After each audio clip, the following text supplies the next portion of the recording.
Buenas noches. ¿Se ve? ¿Se escucha? Buenas noches, licenciado. Buenas noches, Buenas noches, licenciado. Buenas noches, licenciado.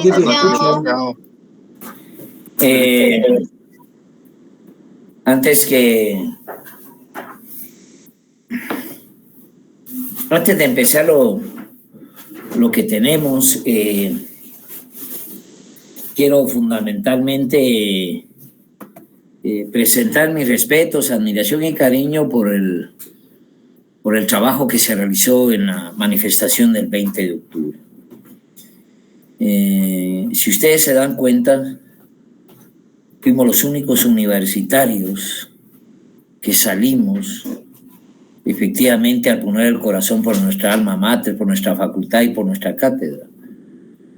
Circunstancia que se ha venido muriendo, la han venido eliminando porque política e ideológicamente le conviene a muchos sectores que la universidad no esté al frente de estos escenarios. Sin embargo, me han llamado muchos sectores diciéndome estuvo bueno, que nos felicitan, que continuemos. Y yo les dije, bueno, por principio es una clase extraordinaria, es una extra aula y creo que se aprendió mucho, pero fundamentalmente el cariño que le pusieron, y fue con guerra, porque cuando me refiero con guerra, es que yo me recuerde en todas las manifestaciones que yo he participado, nunca había llovido, y hoy no llovió agua desde que salimos hasta que terminamos. Y bueno, eso es parte de la constancia y nos permite decirle al mundo que estamos dispuestos a cualquier circunstancia para probar quiénes somos como sancarlistas y promotores de un cambio para nuestra nación. Así que los felicito. Yo soy el primero en agradecerles su participación completa. Y para quienes no participaron, igualmente entiendo las razones para no llegar. O sea, no hay ninguna preocupación, lástima, hubieran podido aprovechar algo más, pero si no se dio, habrá otra oportunidad para hacerlo. Así que no se vayan a deprimir, por favor. Los felicito a todos por igual. ¿Estamos de acuerdo, compañeros? ¿Alguna duda? ¿Alguien quiere tomar la palabra?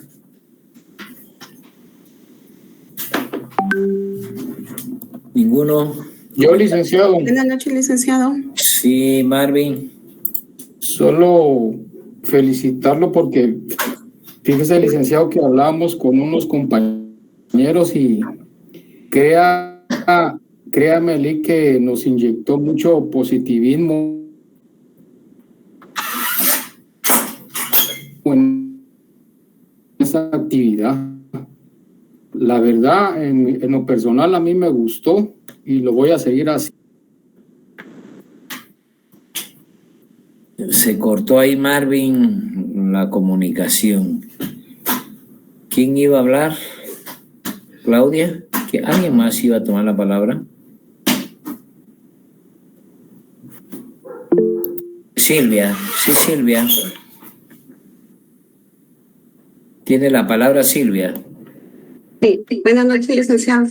Yo no escuché su pregunta, pero por la respuesta del compañero, supongo que es si tenemos algún comentario sobre la marcha. ¿Perdón? Que tengo un problema con mi dispositivo. Que yo no escuché su pregunta, pero supongo por la respuesta del compañero es que si teníamos algún comentario sobre la marcha. Sí, sobre la actividad. Ah, bueno. Sobre la actividad. Yo sí quería comentar que me sentí muy contenta. Es la primera vez que participo en este tipo de actividades. No sé qué calificativo darle, qué adjetivo, pero me conmovió mucho ver la expresión, tanta expresión. Fue una gran cantidad de gente en la que participó. Entiendo que a pesar de la lluvia, o sea, no hubo obstáculo para participar, ¿verdad? Y el entusiasmo de mis compañeros y mis compañeras, en todo el momento ellas estuvieron utilizando el megáfono, siempre motivándonos. Entonces, de verdad que fue una actividad muy para vivir de primera mano, ¿verdad?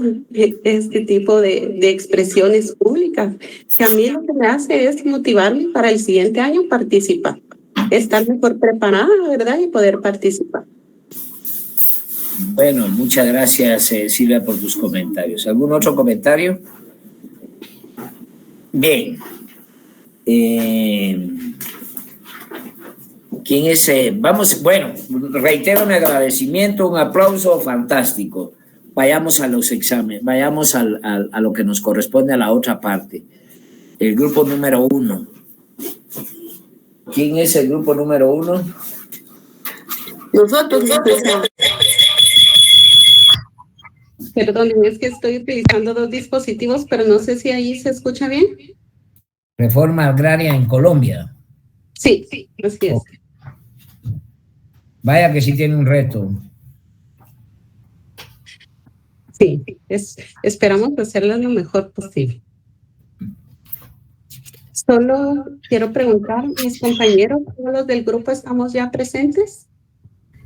Sí. Gracias. Sí, aquí estamos. Sí, aquí estamos. Sí, compañera, acá estamos. Gracias. Aquí estamos. Buenas noches, Lic. Buenas noches, compañeros. Voy a presentar en este momento nuestra presentación. Este tiene el nombre, pero no es así. Sí, es que ya lo puse. Francisco, son cabrones. Sinceramente, mi respeto.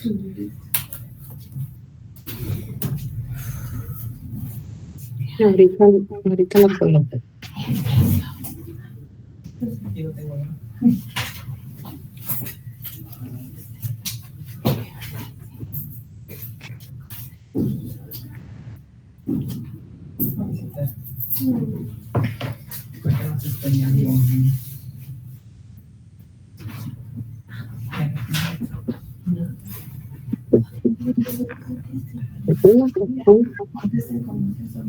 No puedo colocarla solo.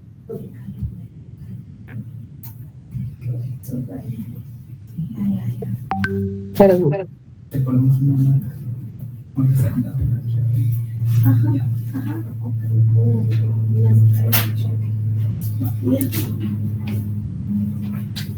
Por resaltar.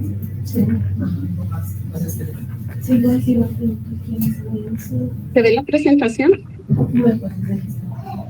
Ahí está la presentación. Bueno, nosotros somos el grupo 1. Con pues nosotros con el grupo damos inicio a la etapa de las presentaciones de las investigaciones que realizamos. Nosotros, el grupo 1, somos 17 integrantes. Aquí tenemos unas fotos de nuestra participación, Ya lo vi. en la cual, pues, reiteramos nuestro agradecimiento, ¿verdad?, por hacernos partícipes de esta conmemoración. Nuestra presentación nosotros la vamos a hacer en una línea de tiempo. Esta línea de tiempo lo que tiene es algunas fechas que nosotros creímos importantes mencionar en este corto tiempo, ¿verdad? Como todos sabemos, la reforma agraria inició con la colonización. Sin embargo, nosotros vamos a tomar un punto de referencia, que es el año 1928. Este año hubo un acontecimiento bastante cruel en el país y es lo que nosotros queremos traer hoy, ¿verdad? Como un recordatorio de cómo la lucha campesina logró hacer incidencia en la creación de políticas, en la creación de leyes, y es mi compañero Eduardo quien tiene el uso de la palabra para compartirnos sobre este hecho.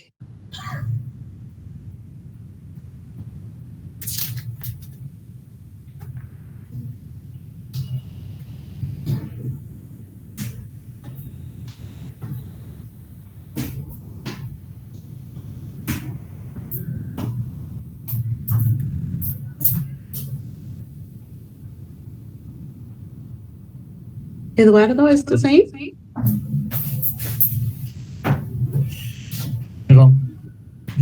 tengo buen audio. Buenas noches, compañeros. La imagen que dice, a pesar que dice 1928, que la cantidad de personas que dice allí, el reporte oficial en realidad fue de 1.800 trabajadores asesinados que se habían ido a la huelga, debido a que la UFCO se había convertido en fuerza política y económica e influía sobre gobiernos y políticos para mantener sus operaciones con el mayor margen de ganancias posibles.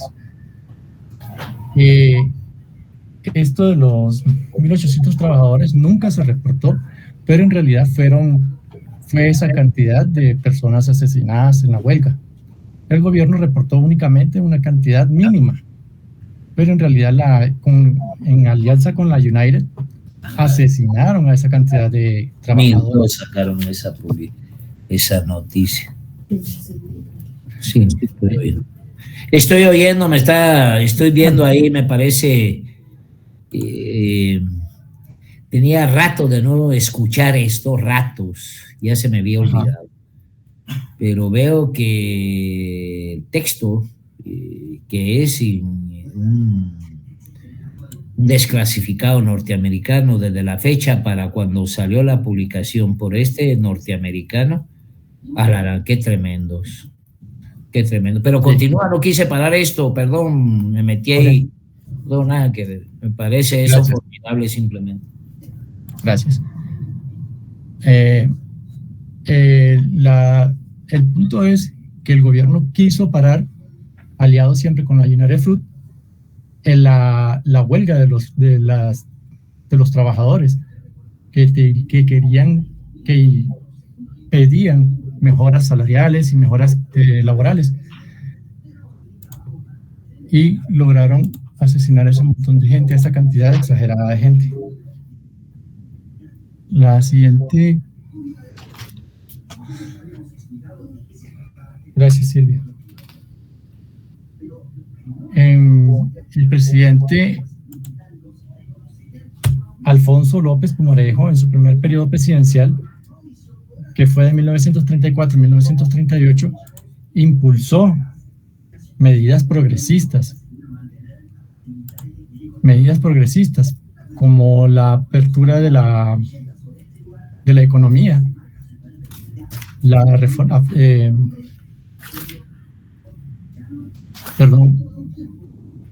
impulsó reformas bastante drásticas perdón, compañeros. Impulsó la primera ley, la ley 200, llamada Ley de Tierras. Esta ley pretendió corregir la problemática de dominio y concentración de la propiedad rural y estableció la figura de extinción de dominio de terrenos baldíos.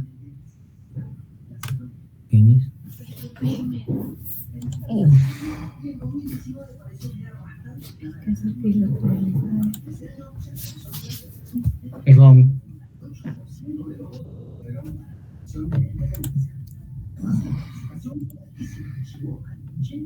Nosotros trajimos a colación esta fecha porque es el primer año en que se establece la ley de tierras. A partir de esta creación, de esta primera ley, es donde empiezan a crearse distintas leyes, ¿verdad? Y donde empieza el pueblo a tener como una retribución en cuanto al uso de tierras a partir o de lo último que había pasado en la colonización, ¿verdad? Que fue el despojo de las tierras.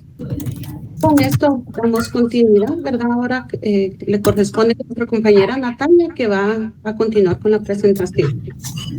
Buenas noches. Toca hablar acerca de la etapa de organización institucional. La fase de organización institucional nace como una respuesta a la problemática social que había generado violencia y migración de la población rural a las ciudades.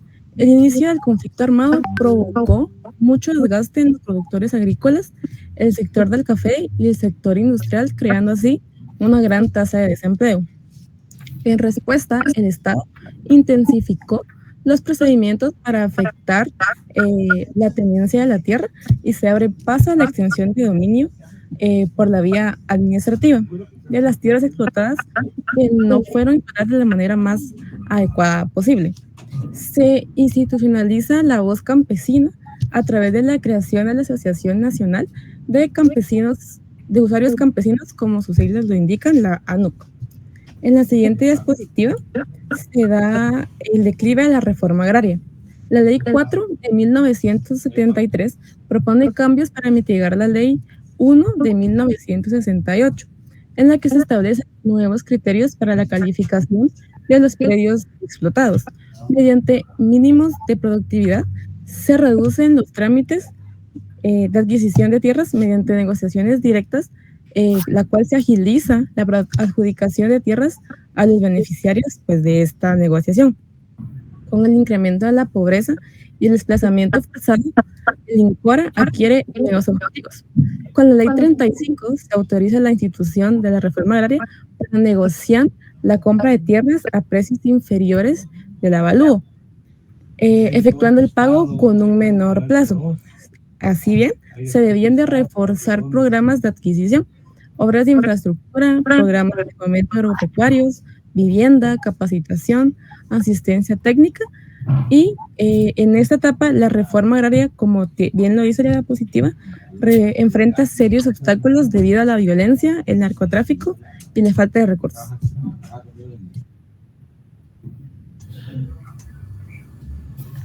Ahora continuamos la presentación con la compañera Adela. Buenas noches, licenciado. Buenas noches, Adela. El impulso institucional que tuvieron las reformas los podemos mencionar a través de la Ley 30 de 1988, con la ejecución coordinada que tuvieron distintos programas con las entidades públicas. Estos lograron crear zonas específicas para la reforma agraria, construyeron obras de infraestructura vial para acceder a estas zonas y crearon el Fondo de Capacitación y Promoción Campesina. Realizaron avalúos de predios a través del IGAP, y con la Ley 160 de 1994 se realizan cambios profundos.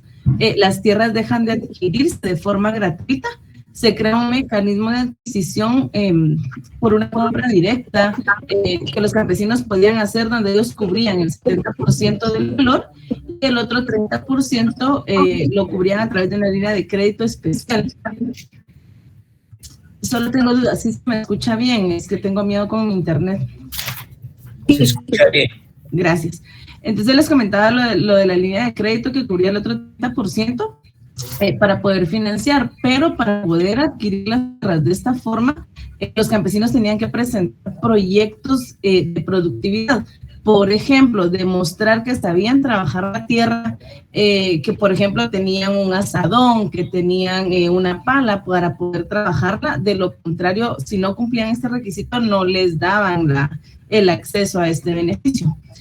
En la etapa de cambio institucional se promueve el decreto 1300 en el año del 2003, el cual suprime el INCORA, que fue la primera institución que habían creado, y es reemplazado por el Instituto Colombiano para el Desarrollo Rural, el INCODER, que el objetivo era ejecutar la política agraria y de desarrollo rural, facilitando el acceso a los factores productivos, fortalecer las entidades territoriales y sus nuevas comunidades. Posterior a esto se da el decreto ley 1152 y se propicia la articulación de las acciones institucionales en el medio rural bajo los principios de competitividad, equidad, sostenibilidad, funcionalidad y la descentralización. La idea era contribuir a la mejora de vida de los pobladores. Ellos se enfocaban mucho en el área rural, que acá en Guatemala pues pasa lo mismo, es en el área rural donde más afectados estamos. Gracias. Gracias, Adela. No.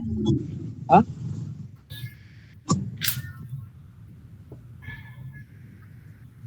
¿Tienes apagado tu micrófono, compañera Silvia? Perdonen, no lo noté. Damos la palabra a nuestra compañera Rosibel, que ella tiene la parte final de nuestra presentación. Buenas tardes, ¿sí me escuchan? Se escucha, Rosibel. Gracias, licenciado. En la actualidad, desde que el presidente Gustavo Petro inició su gobierno en el 2022, su compromiso fue con la reforma agraria.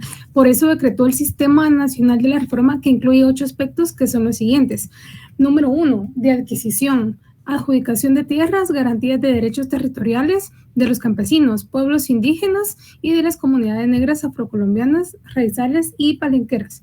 Número 2, delimitación, constitución y consolidación de zonas de reserva campesinas, delimitación, uso y manejo de playones, sábanas comunales y organización y capacitación campesina. Número 3, de ordenamiento territorial y solución de conflictos socioambientales para la reforma agraria, respetando el derecho a la objeción cultural de los pueblos indígenas y de las comunidades negras. Número 4, de acceso a derechos y servicios sociales básicos, infraestructura física, adecuación de tierras. Número 5, de investigación, asistencia técnica, capacitación, transferencia de tecnología y diversificación de cultivos coordinado por el Ministerio de Ciencia, Tecnología e Innovación. Número 6, de estímulo a la economía campesina, familiar, comunitaria, economías propias indígenas y de la economía de las comunidades negras, afrocolombianas, raizales y palenqueras. La comercialización y fomentación agroindustrial coordinado por el Ministerio de Comercio, Industria y Turismo. Número 7, de crédito agropecuario y gestión de riesgos coordinado por el Ministerio de Agricultura y Desarrollo Rural. 8, de delimitación, constitución y consolidación de territorios indígenas y territorios colectivos, delimitación, uso, manejo y goce de los mismos, fortalecimiento de la formación desde los saberes propios. El lanzamiento del Sistema Nacional de Reforma Agrario en el Coliseo de Sincelejo se constituyó como un hecho simbólico. Ese mismo coliseo durante décadas de 1970 y 1980 funcionó como cárcel para los campesinos que impulsaron las tomas de tierra y reclamaban la reforma agraria. Hoy fue el escenario donde se le dio un impulso fundamental a esta reforma para que los campesinos puedan acceder a la tierra. Muchas gracias.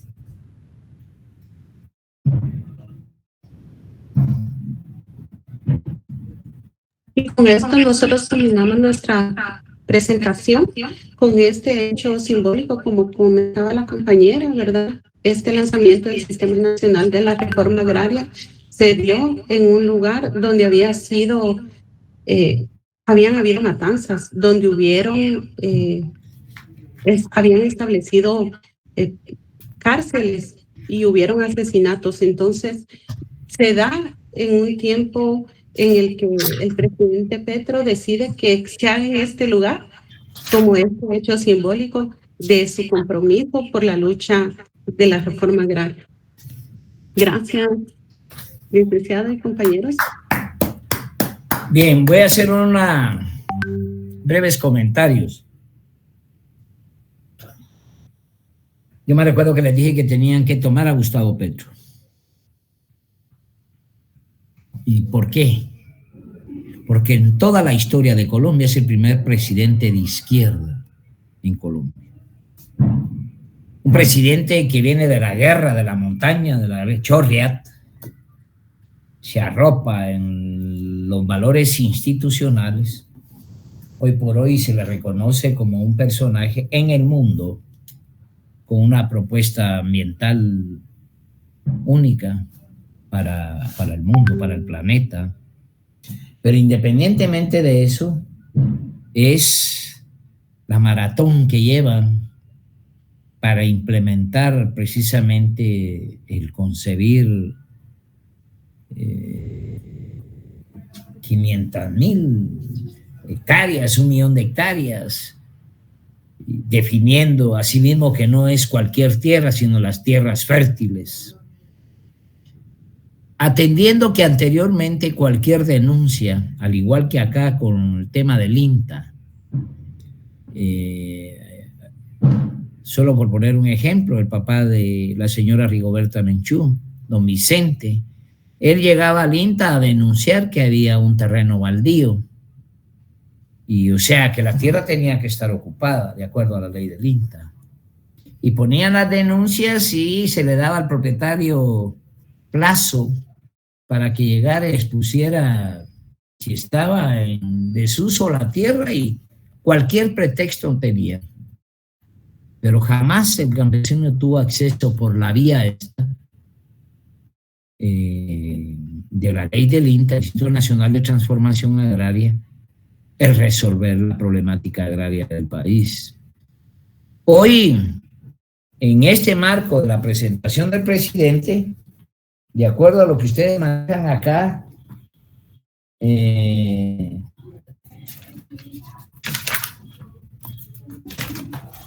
llama mucho, esto es para leerlo, donde dice: el presidente Gustavo Petro ha tenido por muchos años la bandera de la reforma agraria cerca de su corazón político y como mandatario designó el presupuesto más alto de la historia para cumplir el sueño de 9.2 billones de pesos al Ministerio de los cuales 3 billones son para adquisición de predios. ¿Qué es lo que quiero decir con eso? Un presidente decidido a romper el esquema primario del tema agrario para trasladarlo al escenario industrial, agroindustrial. Está bien claro, vuelvo a repetir, por lo de Colombia no hay mucha diferencia con nosotros, aunque ellos empezaron en 1936 con unos anticipos de fortalecer algunos cambios en el escenario económico. Creo que nosotros, en la Revolución de Octubre, en 1900, logramos realmente empujar una propuesta que se quedó en el camino y que hay que rescatarla como tal. Pero quería hacer esta valoración porque estuvo bueno que en principio hay un acuerdo de paz, que aquí no se dio esto, las FARC sí, y él fue secretario general de las FARC. Dice: al principio del gobierno, por ejemplo, Petro logró un acuerdo histórico con la Federación de Ganaderos de Colombia, FEDEGECAN, para la compra y venta voluntaria de 3 millones de hectáreas acordadas con las Fuerzas Armadas Rebeldes de Colombia. Es decir, que sí hubo oportunidad de conseguir acuerdos gigantes con los mismos empresarios agrarios. Y dice, el presidente, sin embargo, reconoció muy temprano que lograrlo en 4 años iba a ser imposible y restableció una meta más viable, o sea, 1.5 millones de hectáreas. Bueno, felicitaciones, quería hacer este comentario, valió la pena aprender un poco del avance económico que lleva Petro para todos. En el tema ambiental hay que buscar al presidente Petro de Colombia, que está haciendo un papel brillante para el mundo como tal. Viva Petro, larga vida a él. Bueno, ¿a quién le corresponde? Flor de María Carmen. Gracias, licenciado. Buenas noches, licenciado. Buenas noches, compañeros. Nosotros somos el grupo número 2. ¿Qué grupo tienes que decir? ¿Es a tocar? Hay un micrófono encendido. Y no bueno, nosotros... nada. Jennifer, tu micrófono, gracias. Somos el grupo número 2 y pues nuestro trabajo se enfocó en el programa de agricultura familiar para el fortalecimiento de la economía campesina del Ministerio de Agricultura. El objetivo de este programa era brindar apoyo a los agricultores de infrasubsistencia y de subsistencia, quienes son los agricultores que muchas veces solo cultivan para su consumo, ¿verdad? Y en algunos casos los de infrasubsistencia ni siquiera llegan a cubrir el alimento para su núcleo familiar, ¿verdad? Porque son personas de escasos recursos, de extrema pobreza. Y lo que pretendía el MAGA era apoyarles en sus cultivos y para darles pues mejores ideas o para brindarles las capacitaciones y que ellos conocieran cuáles eran los cultivos idóneos para cada tierra o cada territorio donde ellos estaban, ¿verdad? También pues a través de una reconversión productiva, que era que ellos podían tener todo lo que ellos cultivaban y darles una transformación y que de esa forma pues ellos pudieran vender esos productos y generar ingresos para sus familias. El PAFEC también tenía como objetivo colaborar con el programa de Hambre Cero para poder disminuir el porcentaje de desnutrición que existía en los niños menores de 2 años. Este programa se enfocaba, como les decía, en los agricultores de infrasubsistencia y de subsistencia, ya que eran los que más, o son los que más necesitan apoyo en Guatemala, ¿verdad? Se enfocó dándoles semillas mejoradas para que ellos pudieran cultivar, también equipo de labranza, les dieron también estufas mejoradas, ahorradoras de leña, fertilizantes y todo esto para un mejor desempeño en sus cultivos y para que ellos pudieran tener más ingresos en sus familias.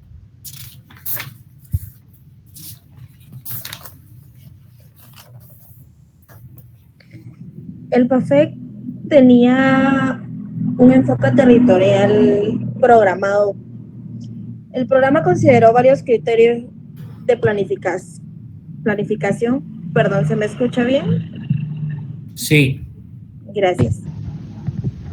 El programa consideró varios criterios de planificación, producida a nivel de parcelas familiares, integrando el manejo sostenible de recursos hídricos y cuencas hidrográficas.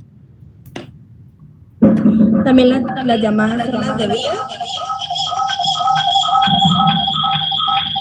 Perdón, licenciado.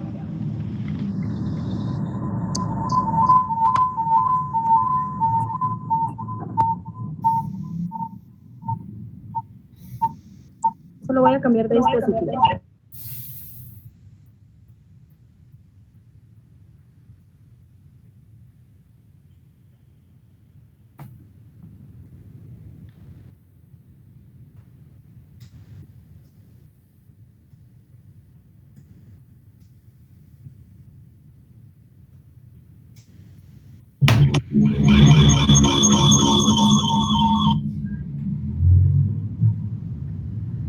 Pasará ahí. Tiene interferencia, tiene 2 dispositivos, por eso.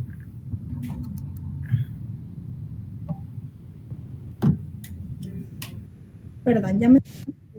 Dale, Jocelyn.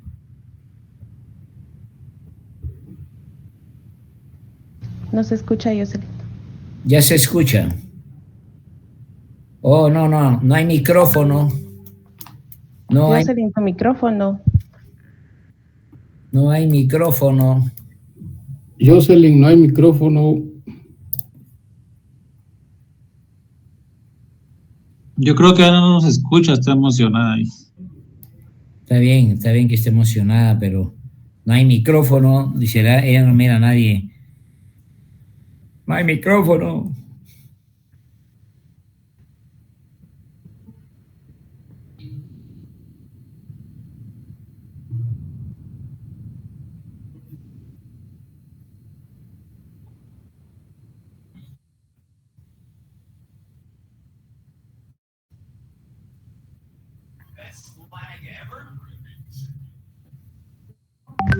Yo creo que son los nervios, licenciado, pero... Jocelyn.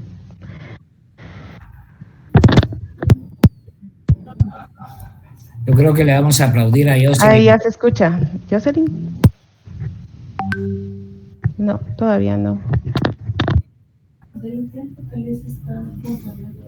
No, sí, ahí está, pero no se escucha.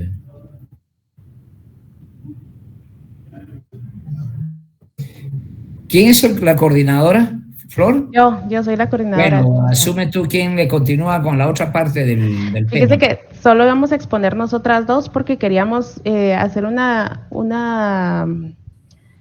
presentación como más concisa, más concreta de lo que se trataba del programa de agricultura familiar.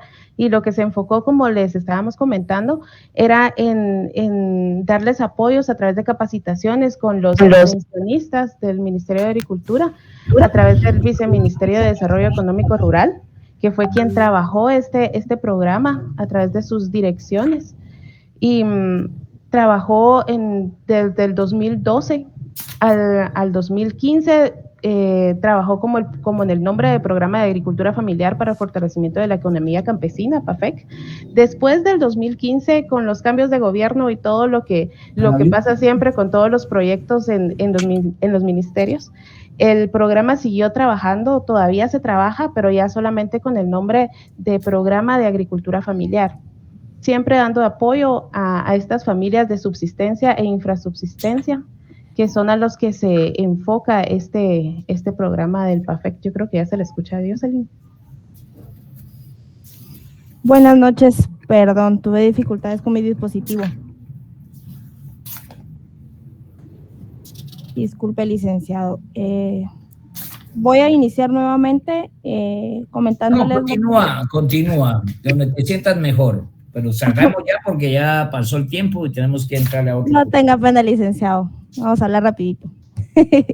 Les comentaba que el PAFEC tenía un enfoque territorial programado para el programa. Se consideraban criterios de planificación productiva a nivel de parcelas familiares, integrando el manejo sostenible de recursos hídricos y cuencas hidrográficas, las llamadas también zonas de vida, en las que se reconocieron diferentes zonas de vida determinando la actividad agropecuaria, y se utilizaron diferentes perfiles en estas zonas para la planificación y aplicación de tecnologías productivas. Dentro del PAFEC se llevó a cabo también el acompañamiento extensionista. Encontramos dentro de esto la coordinación interinstitucional. El extensionismo debía coordinar con entidades estatales y crear espacios como mesas técnicas interinstitucionales para monitorear el Plan Municipal de Desarrollo. Asistencia técnica, esta se trataba de apoyar a las autoridades comunitarias en la elaboración de planes de desarrollo mediante diagnósticos rurales participativos. También la capacitación de agricultores.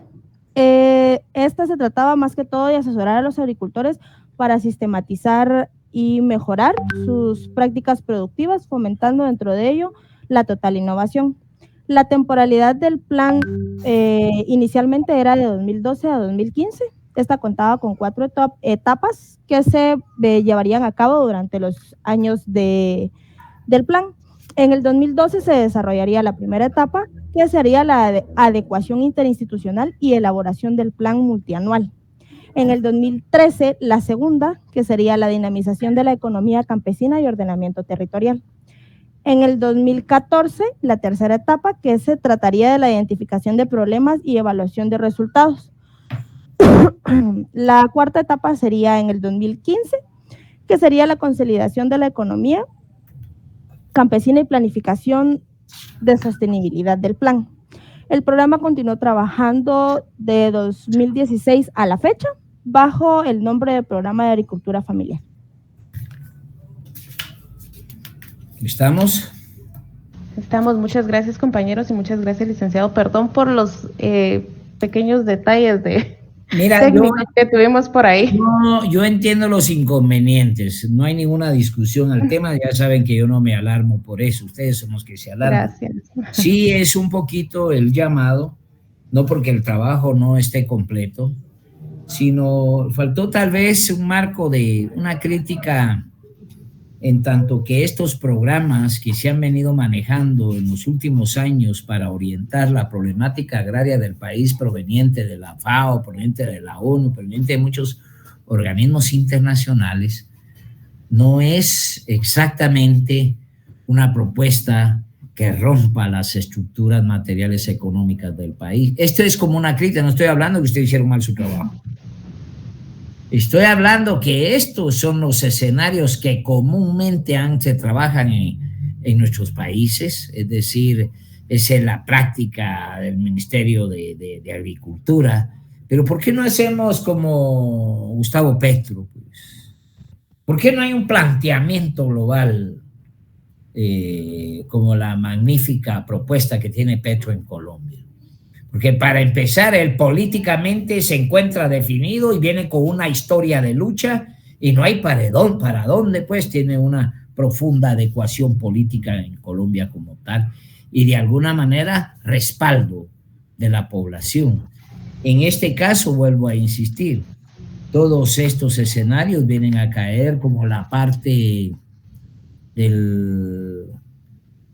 de pan y circo a nivel del mundo, ¿va? Que nos dan un poco de plata, un poco de comida, vamos trabajando, orientamos la planificación agraria familiar, pero está lejos, lejos de pasar a un nivel diferente a la que se tiene. Y si hablamos el futuro de esos programas, tú misma lo acabas de definir aquí, la compañera Yoseli, que tiene un marco de determinación ese tipo de programas, y hacer la evaluación si funcionó o no funcionó, ha sido lo que siempre ha sido en Guatemala, y para ello está ahí. Pero por lo demás me parece ideal y fantástico, compañeras, y está bien, no hay problema por si hubieron defectos técnicos en esta cuestión. Así es que un aplauso y muchas gracias. Muchas gracias. Muchas gracias, licenciado. Bueno, pasemos al grupo número 3, yo creo que va a ser el último, no nos va a dar tiempo. Hola, licenciado, muy buenas noches. Buenas noches. ¿Cómo están? Espero que todos estén bien. Vamos a ver, aquí vamos a fijar para que yo la mire bien. Para no perderla, digo, de vista. Para que si me van a pegar, que me peguen bien también. Me parece eso. Bueno, pues nosotros estuvimos ahí con mi grupo viendo qué tema era importante, y pues todos son importantes, ¿verdad? Todas las reformas agrarias son bastante importantes. Y nos decidimos por la reforma agraria de México y su impacto en la transformación del campo durante el siglo XX. Entonces, yo creo que sí tiene usted nuestro trabajo ahí a la mano, ¿verdad? Que tomamos como base el libro de Campo Mexicano en el siglo XX de Arturo Warma. En su análisis, Warma examina cómo las políticas de las restribuciones de tierras buscaban mejorar las condiciones de la vida de los campesinos y reducir las desigualdades en el sector agrario. Sin embargo, también ponemos en evidencia todas las dificultades y las limitaciones que enfrentaron en este proceso. A lo largo de la presentación se estará explicando los principales objetivos, logros y desafíos de la reforma. Los dejo con mis compañeros para que entremos en contexto. Gracias. Buenas noches, licenciado. Buenas noches, compañeros. Pues la verdad, los orígenes de la reforma mexicana se basan más que todo desde la Revolución Mexicana de 1910 a 1920, ¿verdad? Que es uno de los eventos históricos que marcaron ese país, tanto el impacto político y social, sino que también las demandas agrarias que necesitaba el país, ¿verdad? Uno de los pioneros realmente de esto fue Miguel Hidalgo, que con su famoso grito de Dolores, ¿verdad? Miguel Hidalgo fue, más que todo, su lucha fue la independencia de España, pero también fue su lucha para la redistribución de tierras, ¿verdad? Este impacto que él tuvo hizo que los pueblos campesinos de México se levantaran e hicieran su lucha para futuro, que inspiró a futuros líderes, ¿verdad? Como lo fue Emiliano Zapata, lo fue Pancho Villa, ¿verdad? En lo de la historia de México se crearon leyes, la ley leyes de bienes de manos muertas de 1856 y la ley de terrenos baldíos de 1894.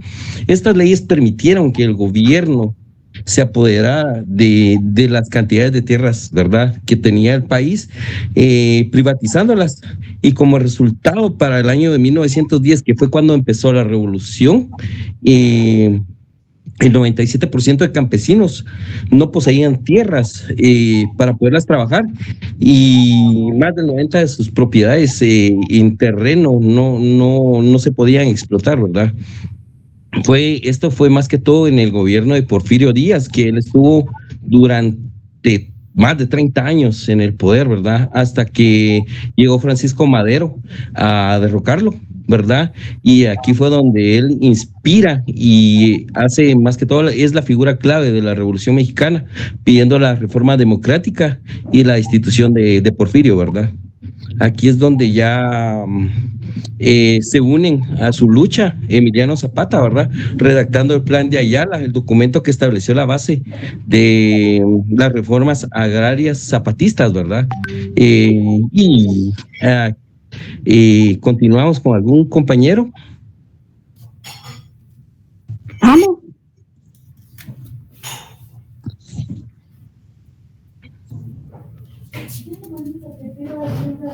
Compañera, Kiri. Permítanos, licenciado, que hay problemas ahí en comunicación, que el resto del internet nos traiciona. El internet es igual que los hombres, somos fieles. No, mentira, cada rato se caen del cielo.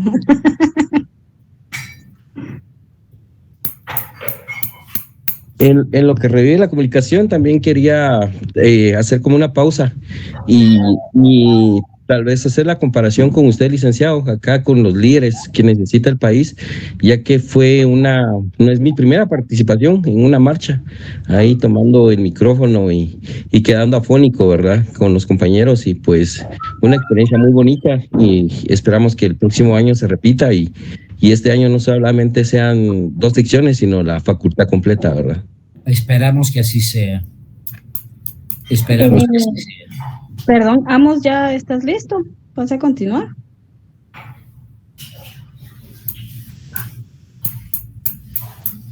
Ok. Si no, continúo yo. Lo que no queremos es atrasarlo, Lick. Sí, ya estamos sobre el tiempo, dijo Lick. Ok, seguimos de Emiliano Zapata, nos pasamos con Pancho Villa, ¿verdad? Que él encabezaba el Ejército del Norte, ¿verdad? Solo que el enfoque de él no era tan definido como lo tenía Zapata, ¿verdad? Pero sí promovió la restitución de tierras, particularmente en el norte de México. El desarrollo de la reforma agraria en México fue un proceso complejo y prolongado, ya que la lucha se vio de los campesinos, ¿verdad? Ya que esto no les parecía la desigualdad de las comunidades campesinas e indígenas del país de México.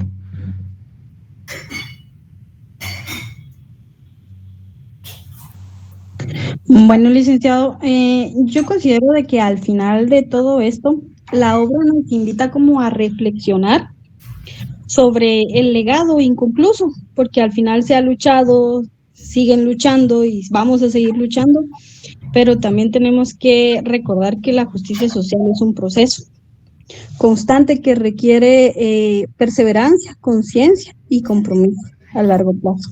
Solamente, licenciado, muchas gracias. Aquí voy a hacer tenemos tiempo. Aquí hay que hacer una reflexión profunda sobre este tema.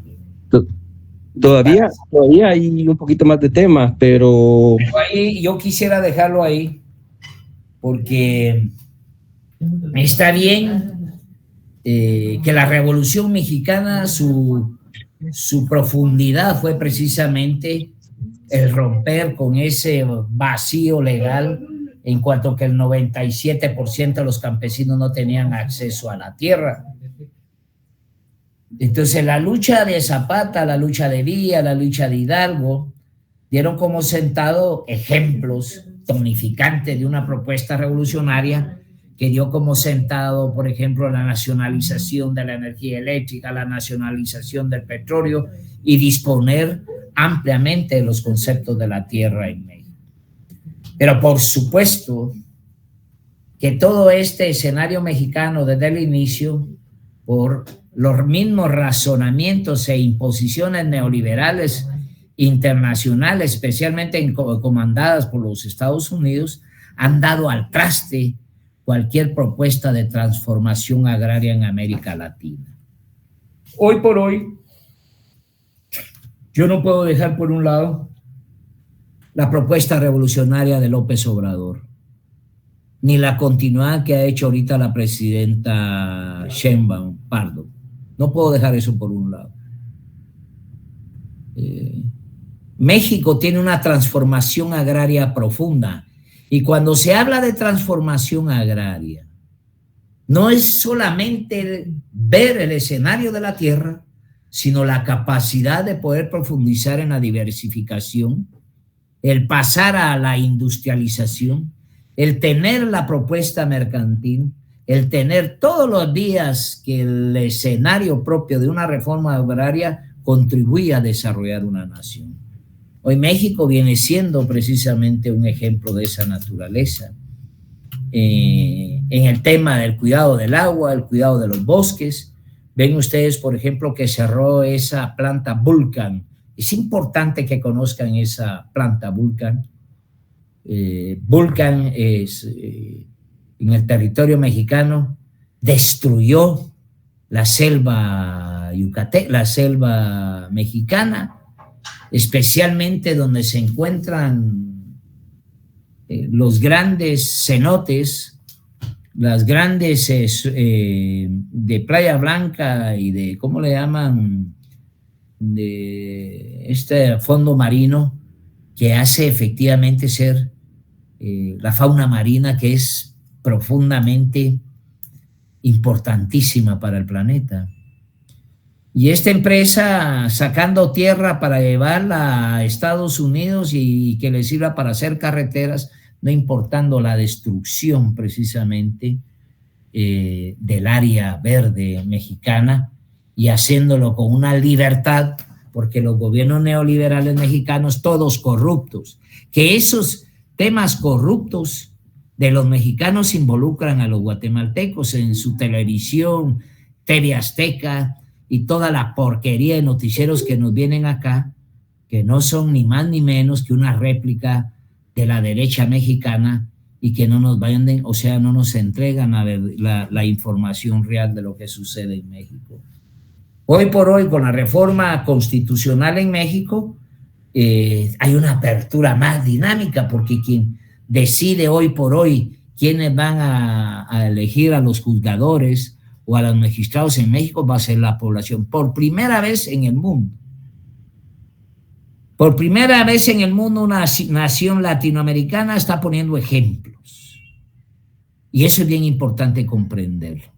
Guatemala tiene que estar al tanto de ello y comprender que la propuesta agraria y los profundos contenidos agraristas de salas, tribunales agrarios, hoy subieron los tribunales agrarios al orden constitucional en México, y eso da por sentado de que los derechos deben de ser consagrados en la Constitución y no en normas ordinarias. A mí me cuesta decir esa palabra, pendejas, pero la verdad nos meten como fiambre toda la legislación ordinaria y nunca se garantizan fundamentalmente los derechos con que vive el pueblo de Guatemala. No hay agua, no hay tierra, no hay comida. Esta reforma agraria mexicana es importantísimo el que podamos comprenderla, porque deviene de esta una serie de argumentos formales, doctrinas en derecho agrario, legislación agraria mexicana, y es un reservorio importante de la dogmática agraria que debe estar concebida ya bajo la planificación de la existencia de tribunales y salas como tal. Ese es en esencia el proyecto, ¿cómo se llama?, presentado por los compañeros. Si bien es cierto que no me valoraron completamente al tema de la actualidad, no significa que hoy no sea más profundo y más grande que desde la época de Zapata. O sea, la transformación agraria mexicana hoy por hoy es un ejemplo profundo para la humanidad. Solamente los invito a estar pendientes de lo que pasa en México, que es muy importante para ustedes. Más importante, le decía a los compañeras que me es agradable el saber que hay muchas mujeres participando en este tema. Eso es vital, eso es importante, porque nosotros mismos estamos empoderándonos de esta situación, y eso son gracias a esos ejemplos que vienen de estas naciones que revolucionariamente ponen al contexto, al resto de Latinoamérica, hechos como lo que sucede fundamentalmente en Colombia, lo que lo que sucede, por ejemplo, en Venezuela, habrá aquí alguien que me va a hablar del tema agrario venezolano y se van a dar cuenta que no es lo que dice, yo no quiero ser como Venezuela, no quiero ser como Cuba, no quiero ser como Nicaragua. Ese relato acabado, triste, moratorio de hace 30 años, todavía la derecha sigue golpeando a los guatemaltecos en la cabeza. No podemos ser como Venezuela, no podemos ser como Nicaragua. Ya basta de ese discurso estúpido.